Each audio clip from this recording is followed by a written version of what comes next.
কল্পনা করুন, আপনি একটা প্রচণ্ড ব্যস্ত জায়গায় দাঁড়িয়ে আছেন। চারিদিকে মানুষের চিৎকার, গাড়ির হর্ন, কথা বলার শব্দ, পুরো জায়গাটা নয়েজে ভরা। কিন্তু হঠাৎ কেউ আপনার নাম বলে ডাকলো, আর আপনি সঙ্গে সঙ্গে ঘুরে দাঁড়ালেন। কিন্তু প্রশ্ন হলো, এত শত শব্দের মাঝেও আপনার ব্রেন কিভাবে নিজের নামটা আলাদা করে শুনে ফেললো? আজকের ভিডিওতে আমরা জানবো মানুষ নিজের নাম শুনলে কেন এত দ্রুত রিয়াক্ট করে ফেলে, আর এর পেছনে লুকিয়ে থাকা ব্রেনের অ্যামেজিং সিক্রেট। এটা নিয়েও আমরা কথা বলবো। আমাদের ব্রেন সবসময় আশেপাশের এনভায়রনমেন্ট স্ক্যান করতে থাকে। প্রতিদিন হাজার হাজার সাউন্ড আমাদের কানে আসে, কিন্তু ব্রেন সব সাউন্ডকে ইকুয়াল গুরুত্ব দেয় না।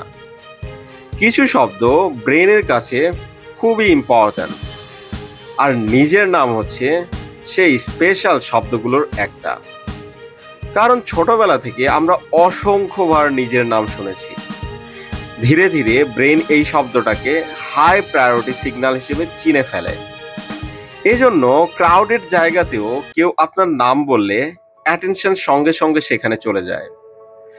সাইকোলজিতে এই ফেনোমেননকে বলা হয় ককটেল পার্টি ইফেক্ট। মানে, নয়েসের মাঝেও ব্রেন গুরুত্বপূর্ণ কিছু শব্দকে ডিটেক্ট করতে পারে, বিশেষ করে নিজের নাম। মজার ব্যাপার হলো, সায়েন্টিস্টরা দেখেছেন আমরা অনেক সময় ঘুমের মধ্যেও নিজের নাম শুনলে রিয়্যাক্ট করে ফেলি, কারণ ব্রেন পুরোপুরি কখনো শাট ডাউন হয় না। এটা কনস্ট্যান্টলি সারাউন্ডিংস মনিটর করতে থাকে। আর নিজের নাম হলো সবচেয়ে পার্সোনালি ইম্পর্টেন্ট সিগন্যালসের উদাহরণ। আরেকটা ইন্টারেস্টিং বিষয় হলো, নিজের নাম শুনলে ব্রেনের অ্যাটেনশন সিস্টেম ইনস্ট্যান্টলি অ্যাক্টিভেট হয়ে যায়। আপনি হয়তো কারোর সাথে ডিপ কনভারসেশন করছেন, কিন্তু দূরে কেউ আপনার নাম বলতেই আপনি সেটা শুনে ফেলেন।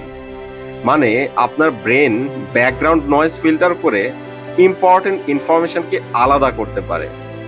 আর এটাই হিউম্যান ব্রেনের সবচেয়ে ফ্যাসিনেটিং অ্যাবিলিটিসের একটা উদাহরণ। তাই নেক্সট টাইম কেউ আপনার নাম বলতেই আপনি ইনস্ট্যান্টলি যদি ঘুরে তাকান, তখন বুঝবেন এটা শুধু হ্যাবিট না, এটা আপনার ব্রেনের পাওয়ারফুল ফিল্টারিং সিস্টেমের কাজ। তাহলে নেক্সট টাইম আপনি আপনার নাম শুনে সাথে সাথে কি রিয়্যাক্ট করবেন, নাকি এটা সম্পূর্ণ আপনার ব্রেনের উপরে ছেড়ে দিবেন? জানাতে ভুলবেন না।